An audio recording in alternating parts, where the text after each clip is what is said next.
Au Sénégal, alors que la pandémie de coronavirus continue de faire des ravages, les autorités pensent déjà à l'après-Covid.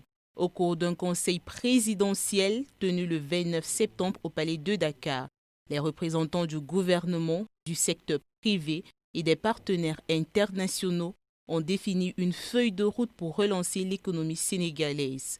22,4 milliards d'euros est le montant arrêté pour financer ce nouveau plan post-Covid.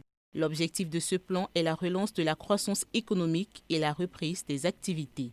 Selon le ministre de l'Économie Amadou Hott, les priorités de plan visent à accélérer la souveraineté alimentaire du pays en renforçant l'économie sur les denrées de première nécessité, en particulier sur le riz, renforcer la souveraineté sanitaire et pharmaceutique en favorisant l'industrialisation de l'économie et la transformation digitale via l'économie numérique. Cependant, la société civile relève quelques défaillances. Selon Fassori Diawara, représentant de la société civile, l'éducation, la recherche et la formation des jeunes ont été laissés pour compte.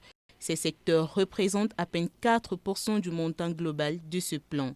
Il critique également le fait que la ville de Dakar bénéficie d'une attention particulière au détriment des autres localités du pays. Pour la mise en œuvre de ce plan, les autorités comptent sur la participation du secteur privé à hauteur d'un tiers. Avec la pandémie de coronavirus, le taux de croissance du Sénégal, prévu à 6,8% en 2020, pourrait chuter à moins de 0,7%.